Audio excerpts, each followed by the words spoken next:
Hello, everyone, and welcome to this segment of Industry Insights by G2, which features hot takes and actionable advice from business leaders all over the world. This is a professional spotlight with Bill Kenney, the CEO of Focus Lab, an established brand agency helping B2B companies resonate with their customers and stand out as industry leaders. My name is Alexandra Vasquez. I am a senior content marketing specialist at G2, and I'm so excited to share this interview with you all and to speak with you today, Bill. Thank you so much for your time. Yeah, excited to be here. Excited to chat brand and trust and G2 even. I'm sure we'll get into that.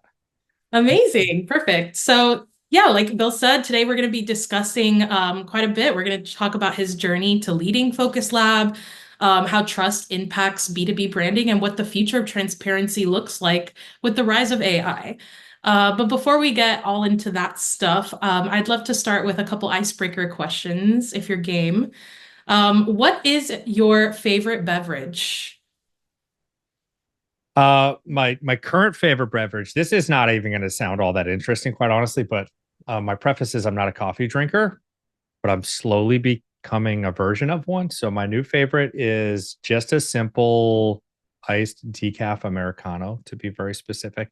I'm not a big caffeine person. It makes me all jittery, which is why I never became a coffee person. But decaf Americanos are wonderful, and I love them now. I love it. I love it. I could definitely, I'm a little jealous of your low caffeination there. I might have to make the switch as well myself. So tell us about your very first job. So we asked this question. We asked this question as an icebreaker in our client meeting. So I'm well versed in this one. It was my first job, so I obviously am well versed in that. But I get asked this a lot. So my first job is very interesting. I think I mowed the graveyard in my little town. My mom was the town clerk, and therefore she could get me town jobs, and she got me the mowing duties on the graveyard. I didn't do that for very long. I think I did it 3 weeks, and I was like, oh, this is creepy and weird, and I don't really love it. But yeah, hey, you got to start somewhere. That's amazing. That's really interesting. My follow-up for that question is usually what did that teach you? But I don't know how much you got to dive into that in those 3 weeks. So maybe I'll just skip that part of the question. So let's get into like a little bit about your current work situation. What are some of your best time management hacks? Ooh, time management hacks. I've become a really big time blocker later in my career. That's not who I was initially. Uh, but I really block my Google Calendar like religiously. Really kind of like we have Asana in our company, but all my tasks I just put on my Google Calendar as individual tasks. So much so that I even color code them. And the color coding is really helpful for me because I color code all my meetings red. And just at a quick glance, I can pull up my calendar for the week and I can be like, wow, there is a lot of red. And red for me means literally like it's going to kind of like decharge my battery. Like I'm going to be exhausted. And then things that would charge me up, this being an example of that, is purple. So even without seeing what all the little micro time blocks are, I'm able to kind of get a kind of like a scale of my week. And that's actually quite helpful. Great. I love that. That's one that we get a lot too. It seems like everyone's really a big fan of making sure they isolate time for different things, which is great. Yeah. And then the last icebreaker question, at G2, we love software. So I had to throw in a software question. What's your current favorite software in your tech stack? So I've evolved from like designer to business owner. So my software usage now in my day to day is pretty boring, quite honestly. There's no cool software stacks that I'm using. I think the team is using some pretty cool stuff. So I'll call those out because right now it'd be like, geez, I would have a hard time living without Google. Does that count as like a cool software stack? Probably not. Um, but the team is heavy in Figma. We use a lot of Figma here. We use a lot of Loom. All of our deliverables at the end of the week get shipped with a Loom video. So we love Loom for that. We obviously are in Slack, Basecamp, But really, we are a creative team shipping creative work. So it's really like it's kind of the creative softwares that we are in, which is really like Figma now is everything for, and a little bit of Canva, but mostly Figma. Gotcha. Okay, great. So now that we're all warmed up, I'd love to start diving into more of our specific questions on the topic today.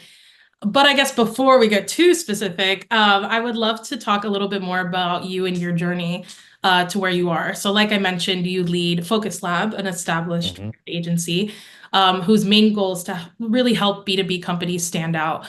I'd love to learn a little bit about what key moments led you to Focus Lab and how they have affected your approach to branding now that you're leading the company. So my path to where I am now was very organic and almost kind of like with the wind. But I'll call out a couple moments that I think were very pivotal for me and then kind of in starting this business. The first was when I decided to become an art major in college. It's kind of bouncing around a bunch of different degrees, really pretty poor student in general, even through high school to college. But when I became an art student specifically, I loved it and I thrived. Straight A's, literally all the way through from that point. So that was eye opening for me. And then I guess the pivotal moment there was when I started to take design classes, when I transitioned from painting and drawing and sculpture to actual sitting down on a computer. And that intersection of like technology and creative for me was like, yes, this is epic. I love this. So that was a pivotal moment because that put me on this track. The second pivotal moment is when I took one of my first jobs out of college, which had nothing to do with design, was working for a woman who ran a vacation rental company. And that was pre Airbnb. So I had to answer phones and help people find the house they were looking for to rent. She realized I could design and I started to design for her. And then for all of her business owner friends, realtors, restaurant owners, etc. And then I realized, oh, I can make money at this. So first was falling in love with it. Then it was like, oh, this can become a thing. From there is really where I end up meeting my business partner and we make a run at it. But without those other two kind of points for me, I don't know that I end up here, quite honestly. It could be very, very different. No, I love that. I think it's amazing to have a story that looks like it's maybe going one way, and then you lean into your interests and you lean into the skills, and it takes you a whole other direction. So that's really exciting. Yeah, it wasn't a plan. I wasn't like I'm going to be a business owner or a designer and I'm going to work at an agency even. I didn't know what I was going to do and here I am. Yeah, those are some of the best stories in my opinion. So now diving into something a little bit more specific about the industry. You've mentioned yourself that trust is like the major pain point for a lot of B2B companies when it comes to branding. How do Yes. you see branding playing a role in building trust with customers, and why do you feel it is such a critical factor in the market? Yeah, so it's going to feel like a dramatic statement, but like trust is everything in any type of relationship, personal, professional, business to business kind of customer relationship, that you have to have trust. So then you ask the question of, okay, how do we build trust? Well, we promise a service to people, we deliver a service, but how do you build trust before that is probably the harder question. How can somebody look at my company, Focus Lab, and trust that after paying us money, we will have delivered a solution that works for them, that they're happy with, etc. How can they find that trust? Brand, now I'm a brand guy, now standing on a soapbox.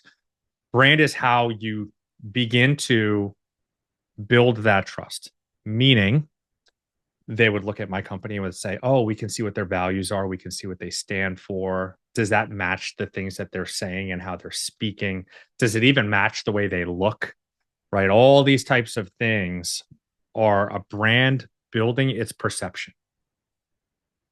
And you have to do that consistently over time and all these other things to build trust. But that is kind of the like foundation of building trust is creating a brand that feels trustworthy, quite honestly. Right. If you go up to, I don't know, if you're going to a strip mall and you're looking for a food place and there's like a really beautiful facade of one restaurant and then a really torn down facade of the other, you're probably not going to trust that they can give you good food in the other version, right? So this idea of brand is looking a certain way, speaking a certain way, acting a certain way creates trust. Now you still have to deliver on the promise, right? That's where the trust is solidified. Hey, they did it. I really trust them now, which then leads to good reviews, which compound trust, etc. That's great. Yeah. And I mean, that all sounds great, but I think you can agree that that's a tall order. That sounds like a tough Yes, thing to totally. work on. Yeah. So I'd love to ask you for companies that are maybe either like early on building their brand or companies that are just starting to invest in building their brand. What would your advice be for establishing trust early in that process? So first and foremost, I think people's radar is really good now. Inappropriately so, like our radars should be good. You have to be genuine and authentic. Step one. I can't come out in a business suit and say, "Hey, I'm a big businessman." People are big. No, you're not. I know you. I've seen you in other places. You're not that guy. So you have to just own who you are. Even when people have faults, if they are real and genuine and authentic about themselves, we still trust them, right? So brands are the same. Brands have to be genuine. You can't just project a reality that is not you because people will sniff it out. No, it's not. No, you're not that. And why are you lying about that? You're eroding my trust already. Right. So being just genuine. And I say that first because I think it's like kind of the most easy thing to do in my mind. Just be you. Be you. Great. Okay. Second, now you have to be really consistent. If you're going to say a certain thing, you're going to look a certain way, you're going to act a certain way. Do that consistently. Because again, people's radar is up. They're looking for a crack. Oh, if you say things over here, let's call it their website, but out at the conference or on your social platforms, you actually act different. Why is that? Crack. Found a crack. Trust erodes. Right. So again, to your point, like tall task, it is a tall task, but consistency and authenticity, that's really the core of how you start to build that repetition and then therefore the trust. Further, without trying not to jump ahead here, social proof like goes a long way, right? Some brands don't have the luxury of maybe looking the way they would want to look, even though they're being authentic and being able to present themselves to the world in all these different places, but they can have other people presenting on their behalf, speaking about them in a certain way. That goes a really, really, really long way. Back to the strip mall, and actually, I hope everybody understands that term, what a strip mall means. I'm like, ooh, um, a strip of stores on a road. What if my initial perception of that bad looking restaurant is accurate? But one of my friends says it's the best place they ever ate. There you go. It doesn't matter. I will go eat there now. So that would be the other thing, would be to rely on that, especially early on, to boost what maybe you are not able to achieve on your own. I hope that answers the question. Yeah, absolutely. And yeah, I'd love to dive in a little deeper to a couple things that you mentioned, which is kind of the flip side of the advice, which is some branding mistakes that can happen in the process of building trust that can really ruin it, honestly. How do you think companies can recover from those types of mistakes, and like what do those mistakes look like to you? Um, I think the things that erode trust generally come down to two things. It would be one is more tactical, more product focused, which would be the thing you sold me doesn't do what you said it would do. I think that's actually maybe not as detrimental potentially. That would get people like frustrated and they'd be like, you lied, and they detach. I think the thing that really is long term detrimental is this feeling of doing wrong by people. When people feel like they have been the result of, I don't know, something that was unfair or some level of like injustice. So I think it's the people factor that you have to really take special care around. If I call up a cable provider that won't be named. We can all pick our most hated cable provider. And they're unwilling to help me on something that seems so small. And I would expect that, geez, certainly they can help me with this, but they just treat me like a number and not a human. Now you're talking about eroding trust at the brand level, as opposed, oh, sorry, we miscommunicated. Yeah, sorry, our internet service doesn't go up to that speed that we said it should. Okay, I guess I didn't understand your product as good as I should have, but like when they treat you bad. So I guess what I'm getting at is like customer, I care for the customer and customer service, I think is probably the most important thing. You can, and I'll even speak for our company. There are projects that are really challenging. And some of the challenge is created by us. Maybe we make a mistake. Maybe we didn't follow through on something in the way that we should have followed through on it. But if we own up to it and we have a care for the customer, we can resolve all of that and we can still end in a very happy state. If we don't care about people, meaning customer, and all we care about just is X's and O's as a business, then you're actually having people out there very unhappy with you and eroding your brand. Yeah, absolutely. And like, so a company, they step in it. They make a big mistake. What's your advice on how companies can start building trust again and kind of recover from those types of mistakes? It's coming down to the people level, like I just said. And really that aligns with who I am as a person. There's probably other ways to do this, but just literally owning it. We actually have patches in our company. We have custom patches that we make, and one of our patches is called the Own It patch. And it looks like one of those old school like rubber erasers where you just want to like, oop, I made a mistake. I want to erase that. I want to own that mistake. I think there's a lot of just owning it. People, I know the world is crazy now. The world's probably always been crazy. Maybe people have been saying that every century, decade. But like I do feel like people can understand an error. And if you just own it, that's kind of all they're looking for. Yeah, we messed up. We're going to do right by you. That erases most of that brand erosion that we keep talking about. It's when they don't own it. And you're like, really? Seriously? Now I have a bad taste. And then, the rest ensues. So I think it's just as simple as owning it. And every company has to own it in a different way. For us, we're able to be very intimate with our clients in a one-to-one or small group to small group setting. And we do that every single week, right? So it's very easy for us to own it at any moment. In a large enterprise company, I don't know, maybe it's harder because there's more people in between. Still got to own it though. Love it, love it. And I would love to ask you kind of a more forward-thinking question. It's on top of everyone's mind, so I'd be crazy not to mention it. The rise of AI and automation. Have you noticed a shift in how B2B customers are expecting brands to handle trust and transparency? And what advice would you give to companies that have to evolve their branding strategies to meet those expectations? Oh, B2B, and that's the landscape that we're in. We are a B2B brand agency. B2B is a gentle relationship in the fact that these are big decisions. They're generally long-term contracts. It's like you're kind of jumping in and getting married, and there's not much dating that happens in between. Therefore, people's radar is really up. So in a world of AI, now this is broadly speaking, and I'll try to come down more specific to actual like maybe like software uses of AI in a B2B client setting. But that would only highlight what I've been saying, which is this idea of being authentic and human, right? As the world gets more nervous about what's real, it will push us to have to be more real. Now, as a brand, if you are rooted in being real and authentic and genuine, and really, I think all that comes down to communication. It's just good communication. Easier said than done.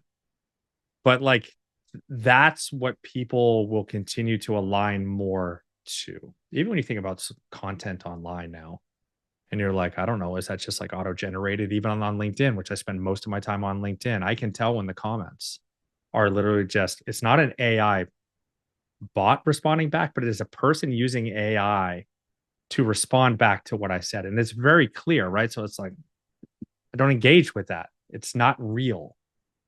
Companies will have to be the same way. They have to be real. So they can tout all the AI kind of initiatives and features that they're baking into their product, that's fine.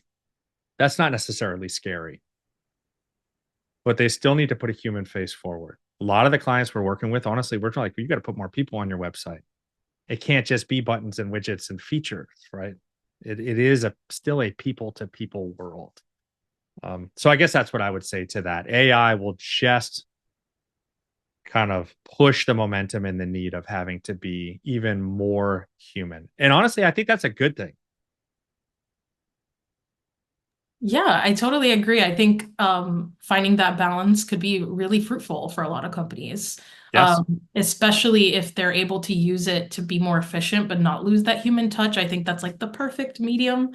So Yep. that would be great. And again, easier said than done. But Yeah, it's not, I guess I would just say the AI capabilities that are going to be baked into nearly all of these B2B software companies, which is the world that I live in, that is just helping their product become more powerful for their customer, but it is not define their brand.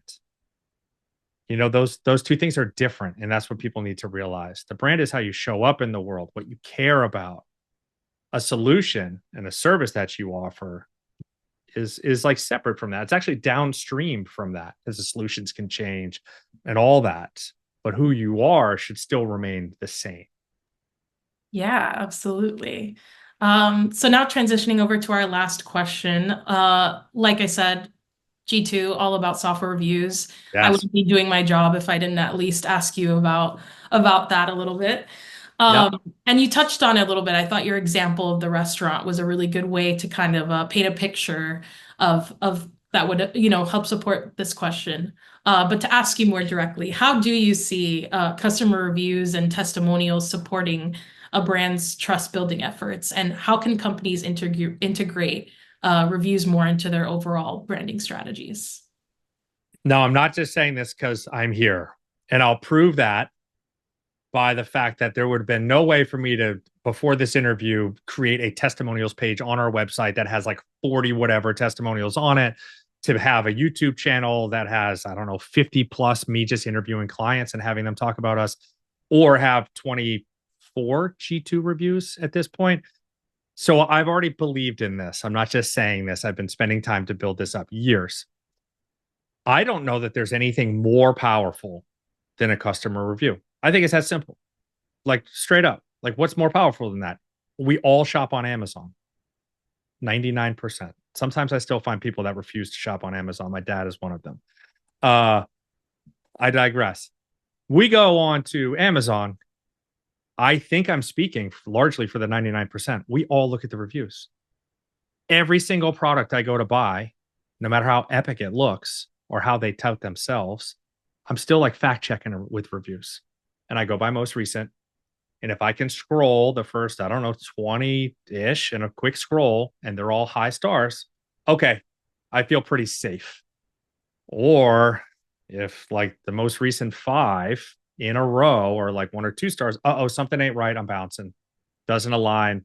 The two truths don't align. So I think we all understand that reviews mean a lot. And coming back to that example I made earlier, if someone tells you something is great, you just believe it so much more because you know they're not going to steer you wrong. We don't have the radar up on our friends. They have no secret agenda to tell us this restaurant that looks crappy is great. Go there. They want us to go there because they know it's going to be great. A company, on the other hand, does have an agenda. That's amazing. Thank you so much. And that wraps up our professional spotlight with Focus Lab CEO Bill Kenney. For more industry insights content just like this, please check out our blog at learn.g2.com/tag/industry-insights. See you next time, and thanks again, Bill. Thank you so much for having me.